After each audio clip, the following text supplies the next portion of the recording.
Right ఇక breaking చూస్తున్నాం. హైదరాబాద్ లో చేపట్టాల్సిన పనులపై చర్చించేందుకు మధ్యాహ్నం 3 గంటలకు జీహెచ్ఎంసీ స్టాండింగ్ కమిటీ సమావేశం కానుంది. ఎజెండాలోని 15 అంశాలపై కమిటీ చర్చించనుంది. కేబీఆర్ పార్క్ చుట్టూ ఫ్లైఓవర్లు, అండర్ పాస్లు, రోడ్ల అభివృద్ధికి సిద్ధం చేసిన ప్లాన్ కి స్టాండింగ్ కమిటీ ఆమోదముద్ర వేయనుంది. అలాగే కేబీఆర్ పార్క్ ప్రాజెక్ట్ అంచనా వ్యయాన్ని పెంచే అంశంపై కూడా స్టాండింగ్ కమిటీ ఆమోదం తెలిపే అవకాశం ఉంది.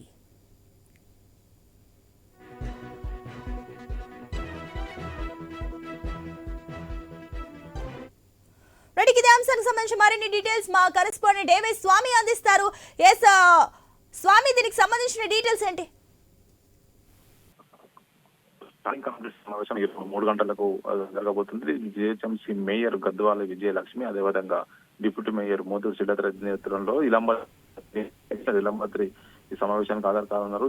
జిహెచ్ఎంసీ పరిధిలో దాదాపు అభివృద్ధి పనులకు సంబంధించి ఈ స్టాండింగ్ కమిటీ సమావేశంలో 15 కీలక అంశాలపైన వాళ్ళు చర్చించి ఒక నిర్ణయం తీసుకుని ఉన్నారు. ప్రధానంగా ఇటు కేబీఆర్ పార్క్ చుట్టూ పలు ఫ్లైఓవర్లు, అండర్ పాస్ నిర్మాణం సంబంధించి జిహెచ్ఎంసీ ఇప్పటికీ ప్లాన్ చేసింది. వాటికి సంబంధించి జిహెచ్ఎంసీ స్టాండింగ్ కమిటీలో వారికి క్లియరెన్స్ ఇచ్చి దానికి సంబంధించి అభివృద్ధి పనులపైన ఒక నిర్ణయం తీసుకుంది. దీంతో పాటు హైదరాబాద్ నగర వ్యాప్తంగా ఎస్ఆర్డీపీ, ఎస్ఎన్డీపీ లాంటి కీలక ప్రాజెక్టుల విషయంలో ఎక్కడెక్కడ పెండింగ్ లో ఉన్నాయో వాటికి సంబంధించి కూడా ఇప్పటి నుంచే వాటిని మరింత వేగవంతం చేయడానికి కోసం ప్లాన్ చేస్తూ ఉన్నారు. వచ్చే సంవత్సరం ఫిబ్రవరి వరకు జిహెచ్ఎంసీ కౌన్సిల్ సమావేశం ఉంది కాబట్టి ఒకవైపు దీనికి సంబంధించి అభివృద్ధి పనులను మరింత వేగవంతం చేసి నగరంలో పట్టు పెంచుకోవడం కోసం కాంగ్రెస్ పార్టీ ప్రయత్నం చేస్తుంది. ఇప్పటికే పార్టీ మారి వచ్చినటువంటి గద్వాల విజయలక్ష్మి, అదేవిధంగా డిప్యూటీ మేయర్ మోతూరు శ్రీలత రెడ్డి కూడా ఇప్పుడు కాంగ్రెస్ లో ఉన్నారు. వాళ్ళకి సంబంధించిన విషయంలో ఇప్పటికే ఒకవైపు అభివృద్ధి కనుక మరిన్ని చేసి చూపిస్తే వచ్చే ఎలక్షన్స్ లో ఈజీ అవుతుందని చెప్పేసి కూడా కాంగ్రెస్ పార్టీ భావిస్తుంది. అందులో భాగంగానే హైదరాబాద్ ఏరియాగా పెద్ద ఎత్తున ఫోకస్ చేసి అభివృద్ధి పనులకు సంబంధించి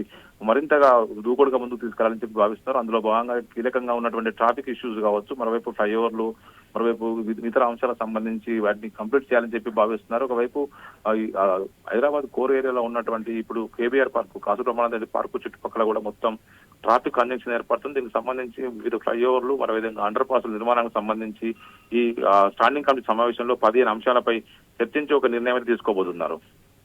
right Swami, thank you for the update.